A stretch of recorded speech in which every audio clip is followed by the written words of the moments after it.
नमस्कार। आज शारदीय नवरात्रि का दूसरा दिन है। दूसरे दिन माँ दुर्गा के स्वरूप ब्रह्मचारिणी की पूजा होती है। बता दें कि माता का अर्थ ब्रह्म यानी तपस्या होती है, जो हमें दर्शाता है कि हमें जीवन में कठिन से कठिन कार्य को, अपनी हर मुश्किलों को धीरजता से पार करना है। उसके लिए हमें तप करना है, इंतज़ार करना है, ताकि वह कार्य अच्छी तरीके से हम पूर्ण कर पाए और उसमें हमारा विजय हो। माँ का ये रूप अपने भक्तों और सिद्धों को अनंत फल देने वाला है। इनकी उपासना से तप, त्याग, वैराग्य, सदाचार और संयम की वृद्धि होती है। शास्त्रों में ब्रह्मचारिणी का अर्थ तप का आचरण कराने वाली बताया गया है। देवी का यह रूप पूर्ण ज्योतिमय और अनंत भव्य है। इस देवी के दाएं हाथ में जप की माला है, बाएं हाथ में कमंडल धारण किया हुआ है। तो आइए सबसे पहले हम माँ ब्रह्मचारिणी की कथा सुनते हैं, उसके बाद शिशु के साथ गर्भ संवाद करेंगे। माँ ब्रह्मचारिणी की पौराणिक कथा। मान्यता है कि पूर्व जन्म में इस देवी ने हिमालय के घर पुत्री के रूप में जन्म लिया था। नारद जी के उपदेश से भगवान शंकर को पति रूप में प्राप्त करने के लिए घोर तपस्या की थी। इस कठिन तपस्या के कारण इन्हें तपस्चारिणी अर्थात ब्रह्मचारिणी नाम से अभिहित किया गया। 1000 वर्ष तक इन्होंने केवल फल फूल खाकर बिताई। 100 वर्ष तक केवल जमीन पर रहकर निर्वाह किया। कुछ दिनों तक कठिन उपवास रखे, खुले आकाश के नीचे वर्षा और धूप के घोर कष्ट सहे। 3000 वर्षों तक टूटे हुए बिल्व पत्र खाए, भगवान शंकर की आराधना करती रही। इसके बाद तो उन्होंने सूखे बिल्व पत्र खाना भी छोड़ दिए। कई 1000 वर्षों तक निर्जल और निराहार रहकर तपस्या करती रही। पत्तों का खाना छोड़ देने के कारण ही इनका नाम अर्पणा पड़ गया। कठिन तपस्या के कारण देवी का शरीर एकदम क्षीण हो गया। देवता, ऋषि, सिद्धगण, मुनि सभी ने ब्रह्मचारिणी की तपस्या को बहुत ही अभूतपूर्व पुण्य बताया, सराहना की और कहा कि हे देवी, आज तक किसी ने इस तरह की कठोर तपस्या नहीं की है।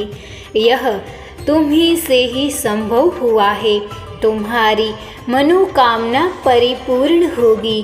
भगवान चंद्रमौली शिव जी तुम्हें पति रूप में प्राप्त होगी। अब तपस्या छोड़कर घर लौट जाओ। जल्द ही तुम्हारे पिता तुम्हें बुलाने आ रहे हैं। इसी प्रकार देवी की कथा का सार यह है कि जीवन के कठिन संघर्षों में भी हमें मन विचलित नहीं करना चाहिए।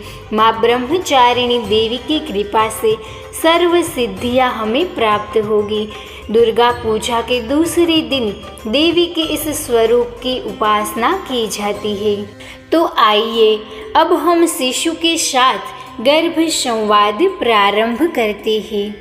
आंखें बंद करके शरीर और मन को स्थिर करके जो भी शब्द बोले जाए उसके मन में कल्पना करें। हे मेरे अति प्राण प्रिय शिशु, माता का दूसरा स्वरूप माँ ब्रह्मचारिणी है। नवरात्रि के दूसरे दिन माँ ब्रह्मचारिणी की पूजा अर्चना की जाती है। बेटा, माँ को अनंत फल देने वाली भी कहा जाता है।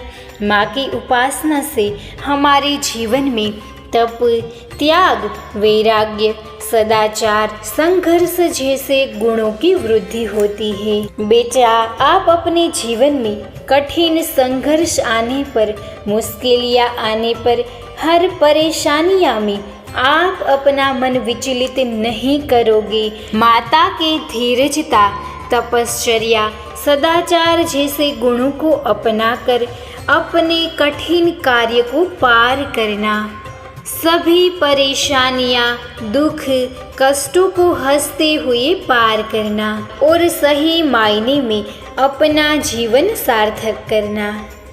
हे माँ, मेरे शिशु का हर एक कार्य सफलतापूर्वक धीरजता के साथ शांति से पूर्ण हो, ऐसे कृपा करना।